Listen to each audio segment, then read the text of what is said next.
responsible for their content and do not reflect the opinions of Touch Radio or its staff.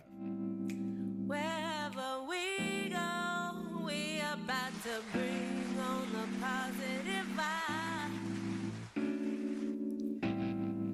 Wherever we go, we are gonna do what makes us feel right. Hello, hello, hello. Good morning, everyone. Welcome to the Soul Purpose Show. Good morning, everybody. So I am Monica. And I am Keith. We're your hosts. So we are, for our Facebook family, we are also streaming live on Instagram, which is the first time that we have done this. So I'm trying to look at both sets of people. So we are streaming live on Instagram as well. So hello also to our Instagram family. If you are part of our Facebook family, we thank you again for joining us on this Saturday. But we also want you to go over to Instagram and follow us on Instagram. And our Instagram handle is @SoulPurposeShow. And obviously our home base, which you can always find us on In Touch News Internet Radio, where everyone is a star. I am here back with my star, my superstar co-host. Oh, that's so Monica. sweet. Well, you know what? We're still doing the Mother's Day love from Sunday, because technically it's still Mother's Day week.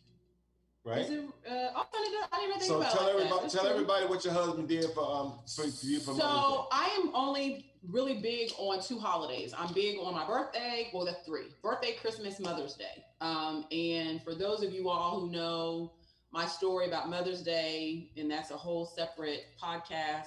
But for a long time, I was not able to celebrate Mother's Day because I had fertility issues. So 5, almost 6 years ago, Keith and I adopted our son.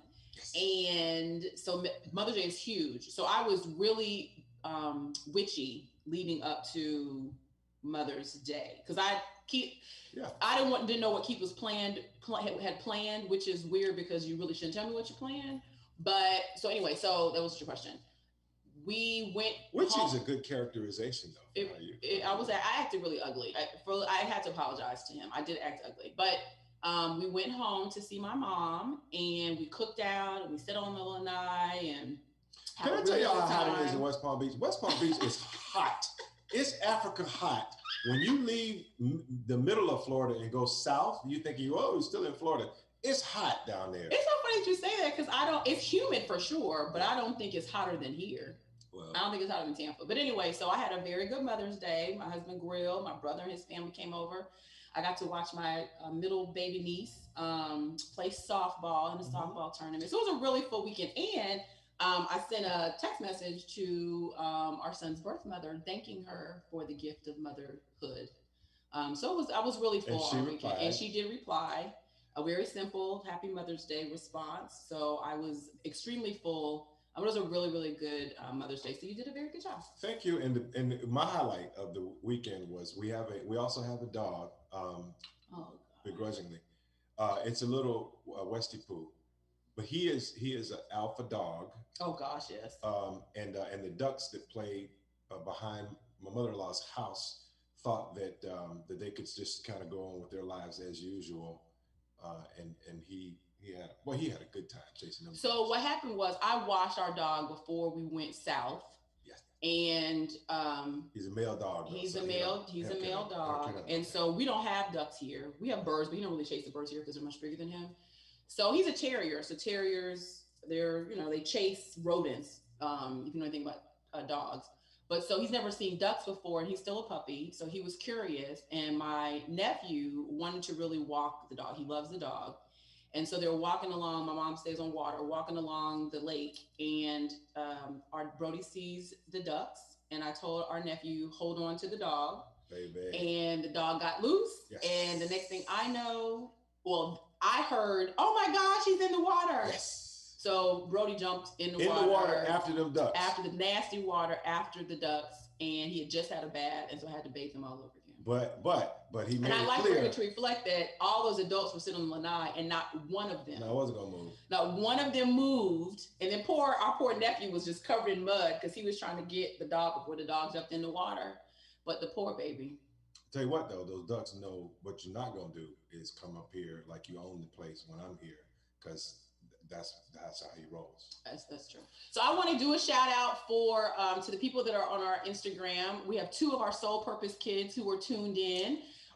We have Anila and Kennedy tuned in. So if happy y'all have Saturday. not seen the Soul Purpose kids, you are missing a treat. I mean, these guys are fab. It's their show. It's their show. Yes, it is their show. Really they do everything. So they've done a phenomenal job with Soul Purpose Kids. So looking forward to the next episode. Hint, hint. But good morning, Anila and Kennedy. So listen, so what we're going to do today, and shout out to Clint Paris and the professor that usually bring in the kind of the political commentary on the show that precedes us, which is Straight Up the Middle. Outstanding if you haven't checked that out. But Monica and I, fortunately, the theme for our show, we get to have fun on our show. Yes. So we get to talk about all kinds of stuff. So we'll delve into politics a little bit, but we're going to talk about relationships, which is one of my favorite subjects. So we're going to kick off actually a series of conversations on relationships. So Monica and I are a team, as you know, we're our co-hosts, we're partnership, but we're also married. And some would argue that we appear happily married, which is appear. Well, no, that's what people say. This is you guys are happily married. So we consider that a compliment. But what we also know is that marriage is work and relationships is work, because love is like a big maze, right? Mm-hmm. So you have to figure out. You're always having to kind of navigate through it and figure out kind of how to get through it, because there's no straight line to marital bliss or successful relationships, right? So. Mm-hmm. So that's what we're going to be talking about for this show, and we're going to bring back additional shows, talk about some other topics moving forward. So if y'all see me look down, that's because I'm trying to ensure that everything's okay on the streaming end. So we're going to talk about relationships, and what sparked this conversation or this topic. I do not watch Real Housewives of Atlanta, but I do not watch, and I admittedly I have, so I'm not gonna lie, I have in the past. Mm-hmm. I have not watched Real Housewives of Atlanta in a very, very, very long time, so I don't really know many of the characters on there. I do admittedly, however, watch on occasion Real Housewives of Potomac. That's because one of my soror is on there. Mm-hmm. And so I do watch that one, but notwithstanding. So if you were on social media at all this week, then you heard about this kerfuffle or whatever that little word is between Portia and Fallon and Fallon's ex-husband. They're still married. They're still something. Simon. And so the backstory is allegedly, and I think all of it is produced and, you're trying to get more viewers, so you're going to create a story. But notwithstanding, let's assume for purposes of our conversation, that's not created. So apparently Fallon and Simon were married.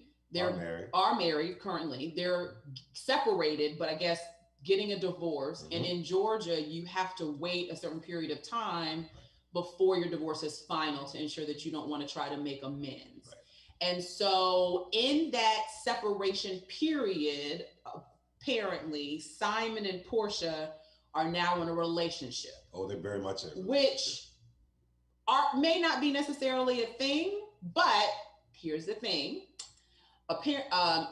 Portia and Fallon are friends in the reality TV world. Right. And so that is what caused all of the kerfuffle.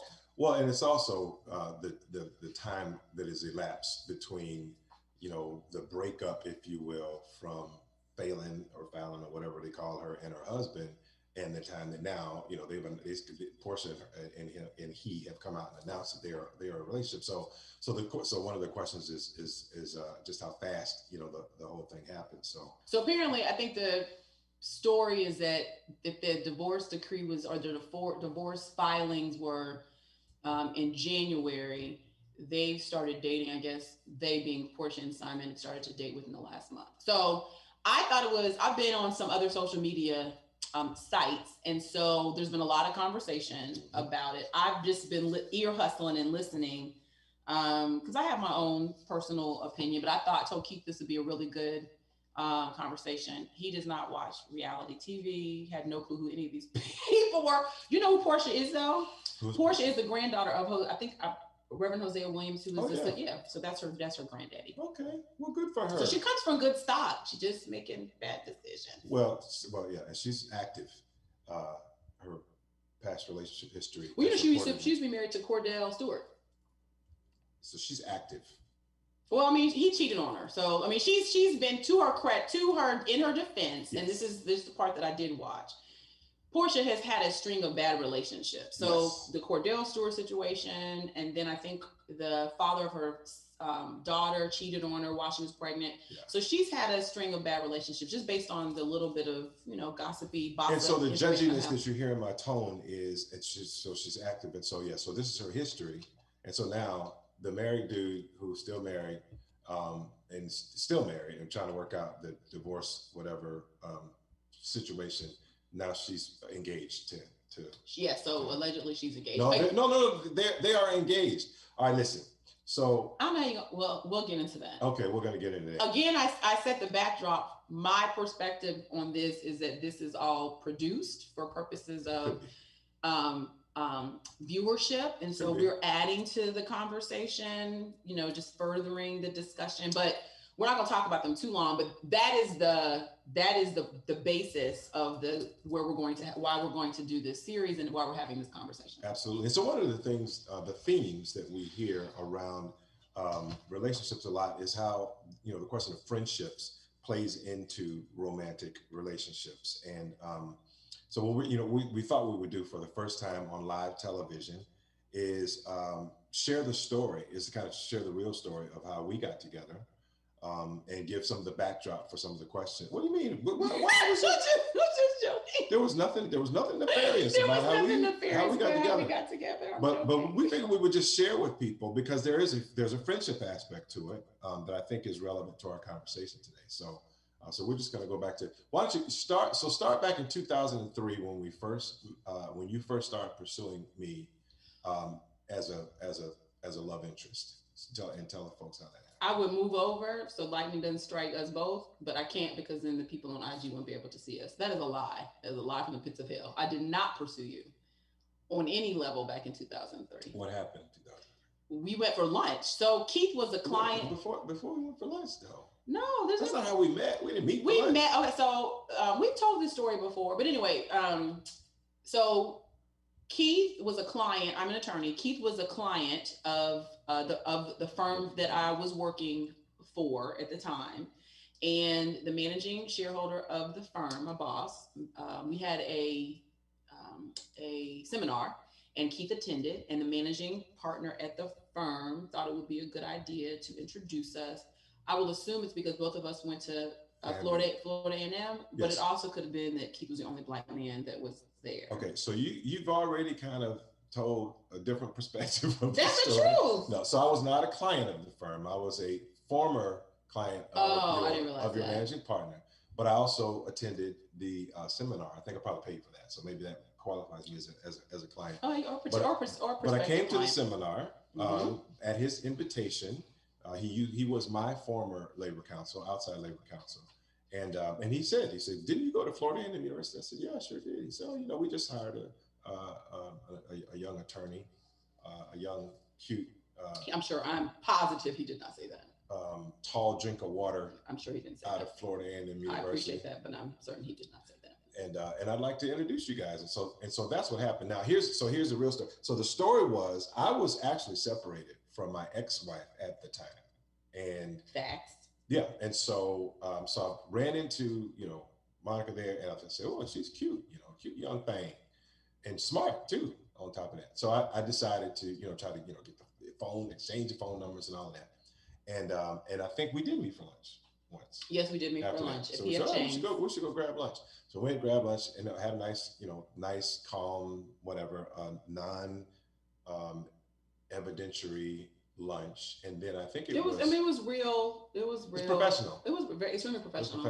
And was it at that time that you asked me? I sure did. So I thought he was attractive. I thought he's kind of cute. And he's tall. I'm tall, so I tend to like taller men.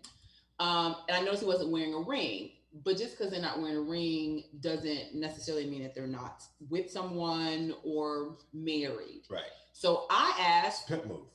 I don't know about pimp move or whatever. I just know. So ladies, if you meet a man, there are certain questions that should be asked. Like, are you currently married? are you married is one of them, whether you're currently or not. Are you married, current, whatever? That's a question that should be asked. Yes. So I did ask. Yep. I don't remember how I asked, but I did ask if you were married. And I said, yes, currently separated, but I am still married. And you said, check, please. I sure did. I said, well, it's very nice meeting you for lunch. And that was it. So, I mean, and when I say that was it, I mean, like literally that was it. So I'm not going to hell. Well, I mean, okay, then there's that. But we really from that point forward, I mean, we traveled in the same professional circles after that. And I did go back to my wife, by the way, my ex-wife. Which is exactly why I asked the question, which is exactly why I said, check, please. So ladies, let that be a clue. Just because you separated, unless I don't know if I'd asked you to file the divorce papers. I don't remember if you had asked. I remember that. I think you were pretty much out at still married and separated. And I said, yeah, but I think, we're apart now. So I don't know if we're getting back together. Yeah. The whole, I don't know if we're getting back together thing. Yeah. And so I got back, I got back together with my ex-wife, and we were together. We were stayed together another 7 years after that. So I'm saying I'd have been, I love Jesus and I'm not trying to go to hell. Continue. So I think it was again, fast forward, 7 years. The divorce filing happened this time. So we split up for real. And in between that time, I got married and divorced. Yep. Correct. And so I was separated, but we were already kind of in court working on our settlement. And I actually had a company event to go to that I needed an escort for, that I wanted an escort for. Don't say escort. Say you needed a date. Or you wanted somebody to accompany you. Don't say escort. I wanted someone to accompany. I would have took an escort. I don't have anything to do with that. If I had money, I probably would have. I don't use. But you were free, so I was like, no. But we were friends. Okay, so here's the key. The key thing is we were friends. We were friends because I would see you around at various, events or whatever, and we were just. I mean, it was just it. We were friends. Like we talked and, hey, how you been? How's it going? Oh, you got married? Whatever. But there was nothing happening between us. So you were someone that I knew professionally, correct, as a friend, and I knew that you were someone that I could trust, could go to this company and not embarrass you. So I wasn't going to twerk in the middle of although you weren't too far removed from twerk lifestyle, but anyway. But you went to the thing with me, and we had a nice time, and introduced everybody to you, and people were like, "Oh, she's this, that, the other." I was like, "I'm gonna marry this one." I'm sure. I'm positive that you did not say that. But that's how we met. That is and that's true. How we started dating, and then over the course of the following year or so, divorce was final. We finally kind of worked out everything, and then that was it. So. Go ahead. So that leads into the question. Were you going to lead into the question? I was. Okay, I'll let you go ahead and do that. No, go ahead. So it leads into the question, which is one of the questions that I saw in the midst of all this discussion about Portia, Fallon, and Simon about whether or not you should date someone who is separated, whether or not dating while separated is appropriate. Well, and also how soon after the breakup of a relationship should you even start, seeing other people? And dating other people, because breaking up is breaking up. So if you're in a relationship, a long-term relationship, and you break up, then there's this time period after that where you sometimes decide that I'm just going to chill. I'm not going to get involved in another relationship. Marriage is the same way. You break up marriage just doesn't end today. It ends over a course of time. So typically there's some period of separation. So how long should you wait before you start seeing people? So I'm going to pose that question to our Instagram family, our Facebook family, and for the folks who are listening on the radio with In Touch News, to you all. Chime in for In Touch News folks, call in. What is your opinion in terms of how long one should wait between the time that one is separated and the time that one starts to date? Yeah. I don't know if there's any right answer to that, because full disclosure, when I was getting divorced, I was the one that wanted the divorce. No shade to my ex-husband, very nice guy. We just weren't right for each other. Once I filed the papers, because for me the marriage was over, and so there was no further connection there.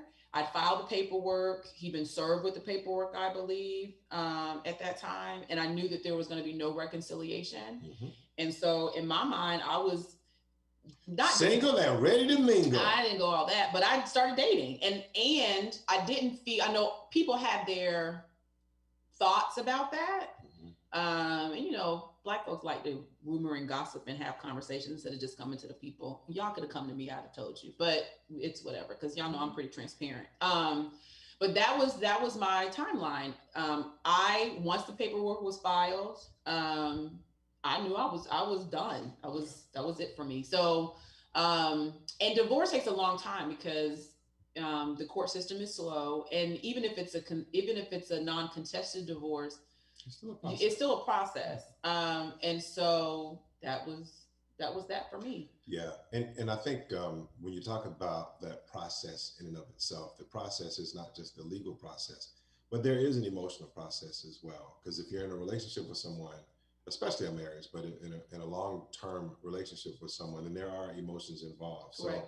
So there's someone said that on Instagram. So you should wait. The comment is you should wait until it's all over and take care of you, so you don't end up with a whole lot of drama. I agree with that. And that's really kind of what our tips. So the we'll fast forward to the tips because yes, whoever our friend is that commented, that is absolutely correct. So somebody else in that comment too, but go ahead. So one of the things that leads to successful relationships, and this is kind of the old folks' wisdom. I never will forget my grandfather saying to me as a young man one time, he says, you know, and he didn't say a whole lot. So when he talked, everybody kind of listened because he was just kind of one of those presents. And he said, you know, when you get with a person, when you get married, you got to make sure going in that you got a good understanding. Mm-hmm. And that was, and those words have really haunted me for a while. So what we've decided to do is the number, like, okay, so there's another data point here called the number one reason why most marriages fail, and it's around unmet expectations. So you have an expectation of one thing, and then something else happens, and there's all kinds of aspects to that. But for that reason is why we want to take this opportunity to share some tips, on how to be successful, so and how to have a good understanding going in. So I do. Somebody said, so Rian on Facebook said, separated is not divorce. I don't think separated people should date for the reason Keith stated. He ended up getting back with his wife, too risky. And she said she doesn't think there's a certain time frame to start dating after a divorce, but the people should take time to heal before starting something new. And I agree. I think for me, because we started, full transparency, Keith and I started dating before his divorce was final. Mm-hmm. Now I don't think we're going to hell, but we asked for forgiveness. But for me, it was, I was emotionally out of the marriage, my first marriage, before I actually pulled the trigger. And that's just me being fully transparent and real. Does that mean that I should have waited until the divorce was final and both people signed the papers? Probably. And conventional wisdom says that probably was true. There was also a lot of other things going on during that time too. My dad was sick. So a lot of other tangential things that were going on at the time.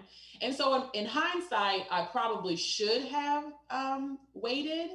But in my mind, I was emotionally done. So I did not feel that me dating other people, although the divorce was not final in the books, I didn't feel like I was cheating. And I recognize that people have different opinions. There's different opinions on it, and I concur with you because it was the same way. I made the decision to start seeing other people because I kind of felt like my ex was giving me permission to do it because she was doing the same thing. So we just had our relationship was over. Yeah. So when the relationship is over, I think if you have emotionally detached yourself, I want to touch on healing though, because that was a key phrase that was in that comment. Healing, to me, emotionally healing comes about several different ways. I think people think about healing like you go off into a dark room someplace and meditate, and therefore the healing can start or the healing can begin. And so healing usually means not involve other people, stay celibate, stay whatever. And that's the part that I really kind of take issue with, because healing is different for different people. Right. Some people, and I'm not, and here's the real tip. The real tip is, you don't carry mess into another person's life when you are healing from a relationship. But if you go to a movie with somebody, or you spend time, walking in the park and holding hands, or whatever it is that you do, just to get through that process, sometimes that other individual is acting in a manner to help you heal without really kind of getting into those psychology of, well, tell me what went wrong and what was wrong with you and your ex, and have you thought about this, that, or the other. Sometimes you really just kind of spending time with someone. And I'm just speaking from a male perspective. What I went through as a man was this whole feeling of worthiness. Whether it's your fault or the other person's fault or your decision or the other person's decision, you're always going to feel like, am I worthy? I've just had a failed relationship. Yeah. So am I worthy of being happy, or am I worthy of being in a relationship? And sometimes hanging out with somebody else helps you do that. And I would share though that with your once you and I got together, my divorce was final. And then I actually helped you from a legal perspective, just from a strictly friendship perspective, helped navigate him through his divorce in terms of providing suggestions about how he should address certain things. But it was completely platonic. I wasn't I wasn't selfishly motivated in that space. And so I do agree with you. And I think if whoever's dating someone who makes a decision to date someone who is separated, the divorce is not yet final, be very cautious as you enter, particularly when the person's been married for a long time and they may have children and there's lots of stuff to kind of work out. Really kind of be there just as a listening ear and don't do a compare and contrast. Because the reasons the relationship broke up, the reason the relationship broke up have nothing to do with you, and you don't want to be a rebound. So I think I agree that you should take time to really kind of find out and heal for yourself. But healing, as you said, is different for everybody. It is different. And I had people who were good friends. I mean, good friends, trusted confidants who had given sage advice in the past, telling me, whatever you do, keep yourself completely free from other distractions going through the divorce. All the way to the point where they were saying, just make sure that you don't get involved with somebody else until after divorce, because it is a distraction and it keeps you, from staying focused on. Now, every divorce is different, right? Yeah. So some divorces are warfare. And when you're in warfare, you're kind of doing things to hurt the other person and to stop yourself from being hurt. So, I mean, I get all of that. But I just don't subscribe to then what you have to do is that you cannot be involved with on any level another human being. You just have to be upfront with them and say, here's where I am. We're still going through it. Take things slow, whatever. Ultimately do what's right for you and what you can emotionally handle. And that's for, if you're single and you're dating someone who's in the midst of a divorce, because divorce is ugly. Yeah. And it can be hard because if you are a person that prides yourself on being successful, a divorce is a failure, and that's just real. It is a failure, and so you have to, in addition to the breakup of a relationship, and hopefully it's not nasty, but if it is, you're dealing with the nastiness surrounding it. You're also dealing with the failure that's associated with the breakup of a union. So. Of something that you went into believing that it was going to last forever. So absolutely. So in the words of the great Portia Williams, she said, and I quote, "Our relationship began a month ago. Yes, we are crazy in love, and by the way, they are engaged. I know it's fast, but we are living life each day to its fullest. I choose happiness every morning and every night." So I mean, as selfish as that might sound, the optics of it just come across real self-absorbed and self-consumed. But here's the reality. It's just like when people pass away.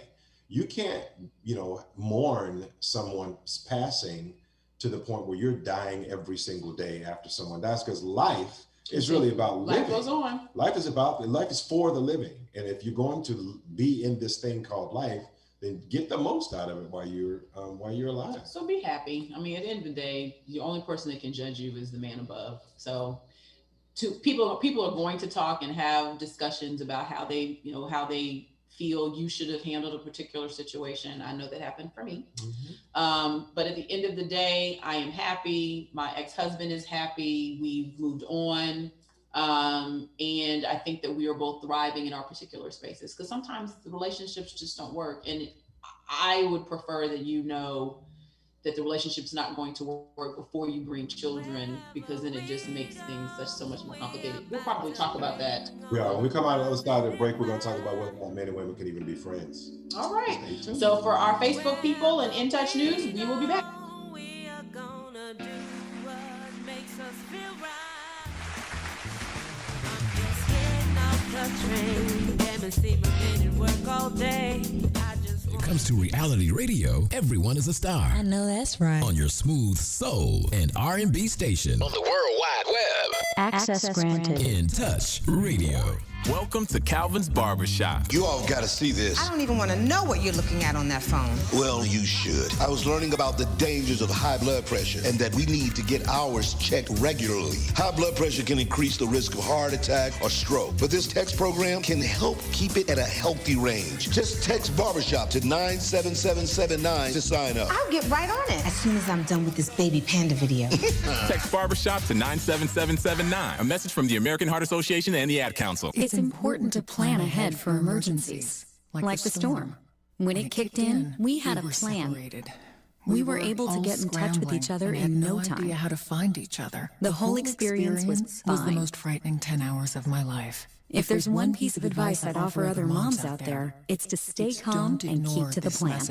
Some parents plan ahead, some don't. Make sure you know where to find your family in an emergency. Start your plan at ready.gov. Brought to you by FEMA and the Ad Council. Smoothing out your favorite R&B flavors. What's your flavor? Tell me what's your flavor. In Touch Radio.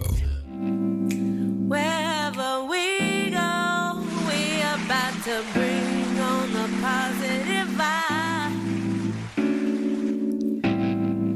Wherever we go, we are gonna do what makes us feel right.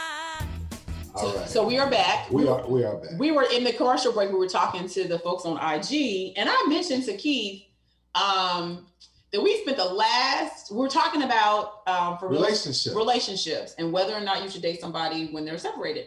We spent the whole first half. You focused on Portia. Portia is not the one that's married. Simon is the one that's married, and Simon is the one that took the vows.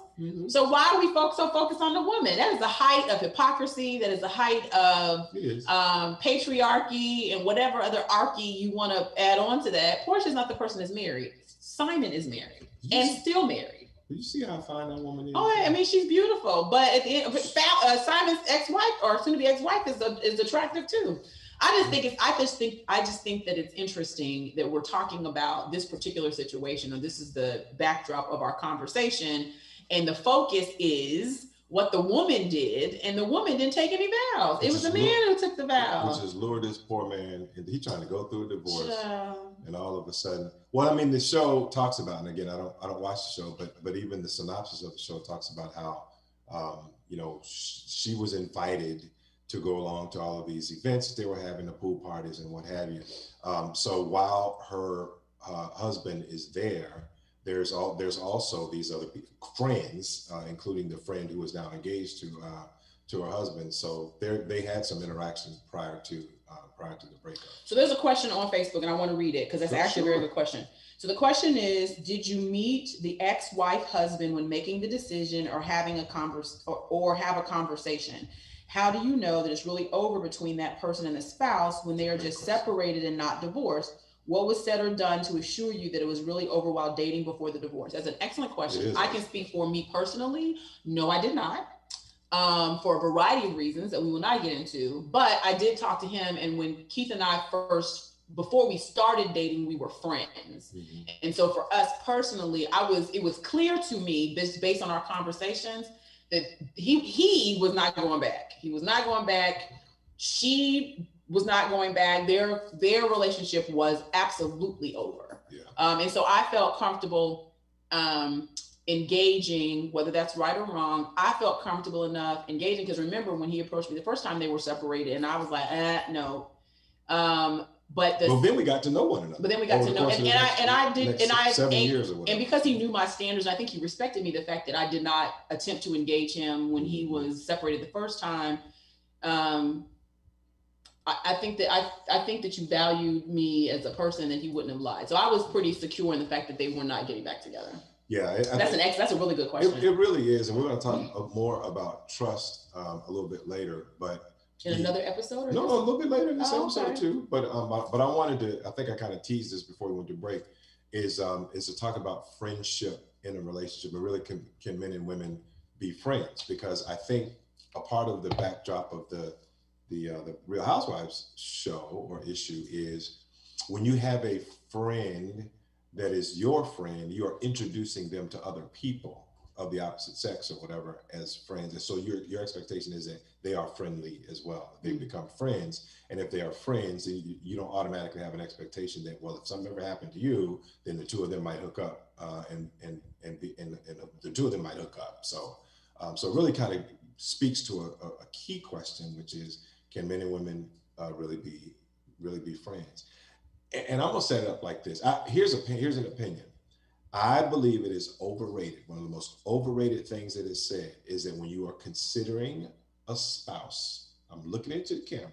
When you're considering a spouse, make sure that you're marrying your best friend. I think is overrated. And I firmly disagree. I firmly disagree. And why do you disagree? Because Before I tell you why you're wrong. So I am of the belief you can fall out of love with the person, right? And when you fall out of love with the person, let me back up for a second. I also, and maybe it's the lawyer in me, I believe marriage is a contract. It is a relationship. You are building something together, right? And so when you're building something together, you have to be able to trust the person that you're building with, that they have your best interest at heart, right? Okay. So you can fall out of love with a person. So people get me, oh, I'm so in love with him. He makes my heart flutter. Oh, there's fireworks and fairies and everything and whatever. That's important for sure. But to me, what is also probably equally as important is a friendship, because I believe that everybody has the capacity to cheat. Everybody has the capacity to cheat. What stops somebody from cheating, in my opinion, is not the love. It is the friendship, because you value the friendship. You value the friendship, and I can lose the person I love. If I'm in love with you and you in love with me, I don't really like you, but I do love you for whatever the reasons are. I see somebody that I'm attracted to because she stimulates, or he or she stimulates me mentally, I may decide to tip. But if I'm in the back of my mind saying, if I do this, I am not only violating the love that we share in a marriage, I am also violating a friendship. And I believe that men, and I'm not a man, this is my assumption, just based on my observation, that men value their friendship, just like women value their friendships. Absolutely. But men value their friendships, I believe, more than they value those people that they have love interest in. Fascinating. I think, generally speaking, you're right. Friendships are substantive more. Pause and say that again. Generally speaking, one of the points that you I don't skip over it. Generally speaking, you are. Well, you're correct about friendships. Friendships, friendships are deeper. True friendships are deeper. Some lifelong friendships, especially, have stood the test of time, and that's what really marriages and successful relationships are supposed to be about. Is how do you sustain over time, not just how you sustain right now, where you might be feeling strong feelings with one another. The only reason, here's the thing that's missing for me, and I give this marital advice to people, young people who are considering getting married, and I say, look, I did it once unsuccessfully, doing it again, I think successfully, and here is the difference between marriages that end up not in divorce and marriages that end up divorced. What keeps you together more than anything else is a decision. It's a decision that you make every single day. Friendships to me are about friendliness sometimes. Are you friendly towards one another? What you're talking about now is respect, like do we respect one another enough to not cheat? Do we respect one another enough do we value our friendship enough to not do these other things? I will tell you, in a marriage, in both my marriages, you wake up some morning, I ain't your friend. I'm not friendly with you. I don't like you today. But I don't want to hang out with you. I don't even, you get on my nerves. I just can't stand you. And the thing that sustains me is that I made that decision at 6 o'clock in the morning, not at 7 o'clock in the morning when you got on my nerves. I made a decision at 6 o'clock in the morning. I made a decision after the argument at 7 o'clock. I made a decision late in the middle of the day when you hung up the phone on me. I made a decision at the end of the day when I come home, you act like you don't want to talk to me. I make a decision every single day that this is my spouse, this is who I love, and this is who I made a commitment with. I'm going to be with her regardless, even though we're not friends right now. And we usually can be not friends for about 24 to 48 good hours. Strong. I've never not been your friend for longer. I mean, absolutely. That's not true. That's not true. Okay, well, she considered me her friend. I didn't consider her my friend. And so I think a lot of it has to didn't consider her my friend and at all. And that's fine. I think a lot of it depends on how you define friendship. And I already know that we define friendships very differently. Could be. Keith thinks everybody his friend. Our next door neighbor who got a Trump sign, Keith considers potentially, because I don't. I'm very particular about who I attach that label to. Mm-hmm. So my friendship circle, if I consider you a friend, that to me is sacred. It is, because I've instilled in you a level of trust that I don't extend to everybody else. And then as the closer you get, you are family. So like my friends from fam, they're not friends anymore, they are family, mm-hmm. right? So I think a lot of it has to do with how you define friendship. And I know that you're friends with some people, and I don't understand why you're friends with them, because I couldn't be friends with them. See, and there we go. But people say that about people who are in marriages. They're like, well, how are they together? Because they don't even look like they like each other that much. And so friendships to me are, to your point, friendships are friendships. Friendships are valued and friendships are trusted. And sometimes friendships come and go. Honestly, friendships friendships are optional. And you have people who you were friends with when you were younger, or friends with in high school, or friends in college, or friends at your first job that you took, that are no longer your friends. Not because you hate them, but it's just friendships are just, they're more fluid. To me, the differentiator is, if you marry your best friend, that's great. I think that's wonderful. But I'm gonna marry somebody this time around. I'm gonna marry somebody that I'm gonna wake up every single morning knowing that she might not necessarily, be my best friend today. We may not even be friendly today. But the thing that's going to stop me from filing divorce papers is, no, this is us till death do us part is a decision. And we got to go through this phase and this season and the next season when you threw something at me and hit me in the head. I've never done that. You hit me in the head. I've never done that. You have hit Why would you tell me that is not true, Keith? You never thrown anything. I've never hit you in the head. You have to go through seasons, though. Oh my gosh. Do you understand that people have this perception of me that you have to continually push back on? We are very similar in personality. I need you to apologize. I've never hit you in the head. No, I've never hit you in the head either. I've never hit you in the head, Keith. But you would, though. No, I would not. I wanted to. Maybe I thought it and you thought that I did. Probably have. But I've never hit you in the head unless it was in my sleep. And if I did it in my sleep, it's because you probably deserved it. But it's still a season. It's still, whatever it is. I wake up in the morning with a knot on my head. I look over at her and she kind of got that grin on her face.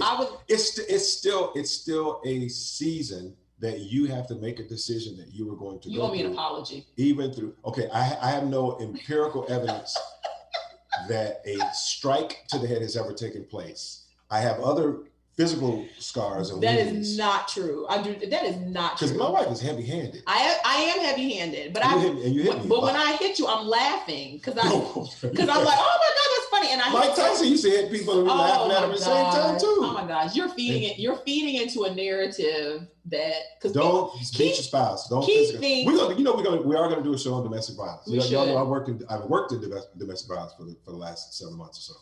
We're going to do a show on that. So anyway, so we're off task, but I got off task because you lied and you owe me an apology. But notwithstanding that, so we define friendship differently. Yes. And so for me, I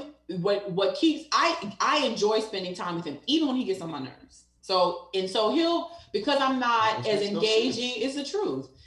Because may not be as engaging, and I'm also a very heady person, and so when I'm consumed with thinking about different things, I maybe get really quiet and moody, irritable. But it has nothing to do with you. It has to do with I'm thinking about all these different things I have to do, and I feel overwhelmed and consumed. So, but I generally like him as a person, even when he gets on my nerves. Even when you get on my nerves, you're still my friend. So if you got on my nerves and I did not consider you my friend, I would not be with you because life is too short. That's fine, but you would though. You know why? But I would not. Yes, you would, because we made a vow, and even though we're not friendly towards one another, and we're not acting friendly towards one another, we still made a vow to be together. But that is the foundation of our relationship. But I made a vow to my first husband too, and you made a vow to your first wife. Yeah, but we were not right for each other. Okay, because you weren't friends. Okay, well, so here we go. So we can disagree about that. I think it's overrated, but I do believe, here's our tips, right? So our tips are, marry your friend, y'all. Marry someone you consider a friend who you also love. I'm sorry, go ahead. You know what we're really supposed to be talking about? We're supposed to be talking about how you deal with opposite sex friends in a relationship. That is what we're supposed to be doing. But you went off task. I'm just following you. Because I am following the leader. We're supposed to be talking about opposite sex friends in a relationship because moi believes that it is a dangerous thing on some level, especially people you used to be involved with. Yeah, we disagree on that one. I think we kind of disagree on that one. And you want to talk about hypocritical, because I did tell the audience that I was going to show them true hypocrisy. I can be friends with people who I've been romantically involved with in my past and have no issue or desire to want to try to get back with them or whatever. Conversely, he does not believe that women can be friends with people that they used to date. I don't believe that people who I'm with, you, can be friends with people who used to date. I don't want to hear from them. I want to talk to them. I don't want to see them. You say that again now? You know what now? No, I'm saying I don't want to hear from them. Don't want to talk to them. Don't want to see them. Don't want them around. People that I used to date. Absolutely.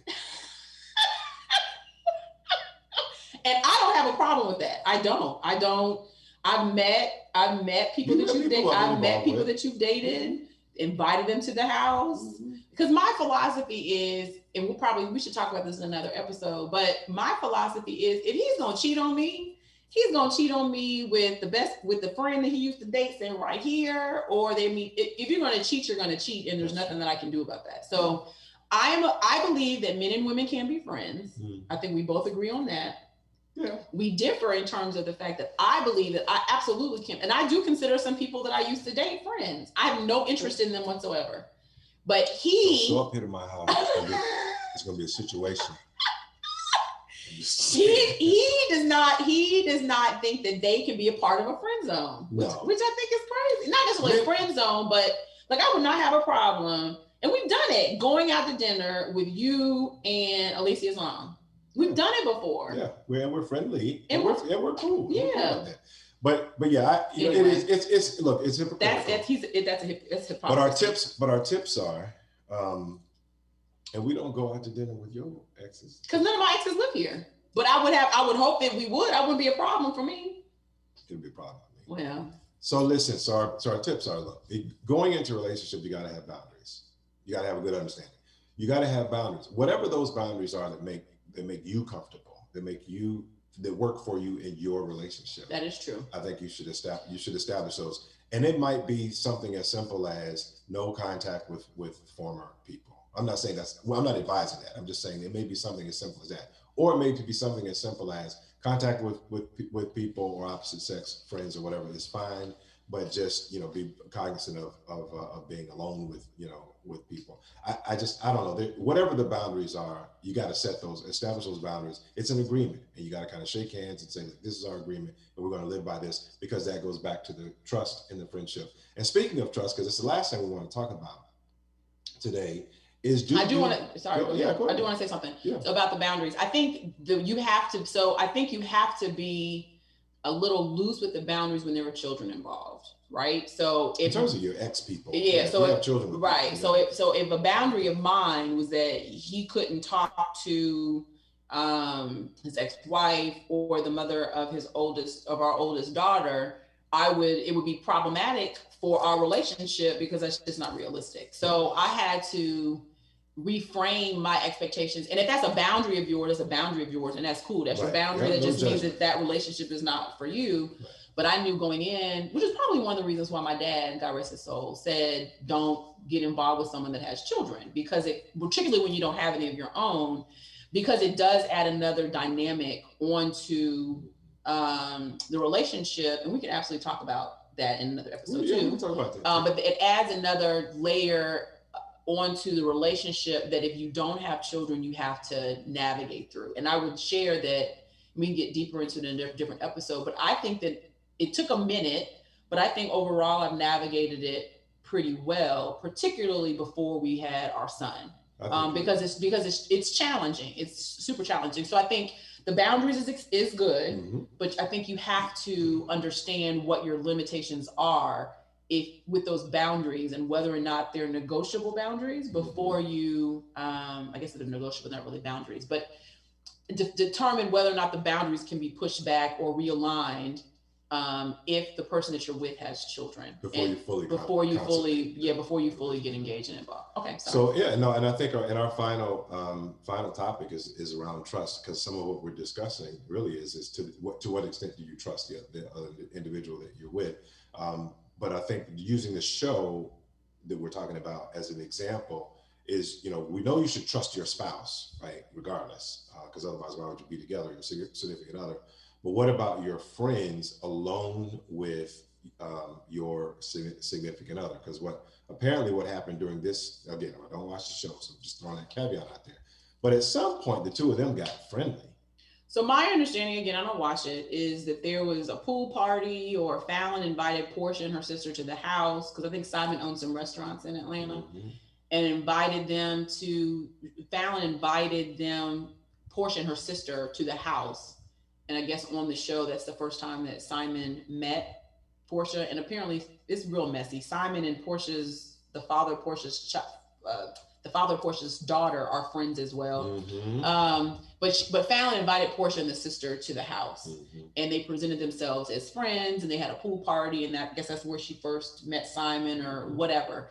And so the question was, if you're friends, how close do you allow your friends to get to your spouse or significant other, and kind of what are the boundaries associated with that? Yeah, and I believe that, which I think is a big part of, and you alluded to this before with respect to if people are going to make a decision to cheat, they're going to cheat, right? So I know that we have friends, we have pool parties, we go to pool parties, we've been in close contact with our friends and our friends' friends and their spouses and whatnot. And I don't think we've ever had any, issues at all. But to your point about people's choices, I believe that chemistry is chemistry. And I don't think how far you try to separate people or keep people separated, chemistry wins every single time, which explains why you have people that have dated the brothers and sisters of their spouses, right? And gotten involved with people, with their spouses, like with their significant others, brothers and sisters. One of my best friends, is married to the sister of someone that I introduced him to, because he was all like, oh, I want to meet this girl. I was like, well, she's my friend, so I'll introduce you to her. So he was all in deep interest with the sister, and wound up ultimately hooking up with the sister. So I don't. Can't beat chemistry, man. Woo, chemistry, powerful. Well, luckily my sister loves you, but y'all don't love each other like that. So, and I love your brother, but I don't love him like that. So we don't have nothing to worry about there. But with respect to friends, I wouldn't consider you a friend if I was uncomfortable with you being around my husband, or even being with my husband. You have my friend's cell phone numbers. You can call them. You may have lunch with them, and I don't know anything about it. I would not consider you a friend if I had issues. Now, there are some people, and we've had this issue earlier in our marriage, who I don't necessarily consider a friend, who is in the friendship zone, who I thought took liberties by reaching out to him directly, asking him to do a favor, and there are 50 million other people that she could have asked, and I did take issue with that because I thought that was crossing the line, because she didn't say anything to me about it. Yeah. She didn't come to me to request that you do whatever it is that she asked you to do, and we weren't that cool. We were cool, had the kind of the same circle, but did reach out to him directly. And so I found out about it through him. So luckily we're in a relationship where if we're going out or something's happening, we tell each other. So there's no shock and surprise. So somebody's like, because people like to be messy. Yes. Oh, I saw Keith with such and such and such, and he picked her up. Or, oh, I saw Monica with such and such and such, and he did X, Y, Z. So that's probably it. But if I consider you a friend, I shouldn't have to be concerned about you being with my husband. Trust is deep. Chemistry or no chemistry, because I think some of my friends are baddies. Yeah. Oh, but I guess that goes back to the whole chemistry. Even if like baddie means really, really fine. Yeah. Or if they're very attractive. But I don't know. Look, I don't know these terminologies you young people are using. I'm just using it because there's some young people on my Instagram. So my friends I think are very attractive, and I think he would agree with that. But I have no chemistry at all, interest at all, and any of your friends. And that notwithstanding, the trust issue I think has to be, especially with this specific dynamic, as we close our show out. The trust issue has to be really, really, really deep. There has to be enough respect to where if I'm going to be alone with one of your friends, that there's full communication. We all know kind of what's going on, picking her up and giving her a ride somewhere, that kind of thing. That's how deep the trust issue must go. And that's really kind of our tip. Yep, that's true. The tip is, set boundaries and set the agreements and talk about it. It's like, look, if I'm ever going to be alone with one of your friends, you're probably going to get a text message saying, hey, I'm going to go pick up, Sally Sue from work and give her a ride to go fix her car or whatever. Yep. Those kind of things. And vice versa. If you have friends. None of my male friends live here though, so. No, but if you have female friends and they want to reach out to me and ask a favor or whatever. That's not true. I do have male friends that live here, but none that would say, Monica, that's what I call and say, can you take me somewhere? Yes, at any rate. So it's been a pleasure. This has been a really good conversation. To our IG and Facebook family, thank you, IG family. And if there are any subjects you all want us to talk about, hit us up. Within the relationship sphere, we're open. So let us know. We'll talk about it. We'll put you on. We'll put you on the show. So you all have a phenomenal Saturday, and we will see you all. I won't see y'all next week, but we'll be back. See y'all later.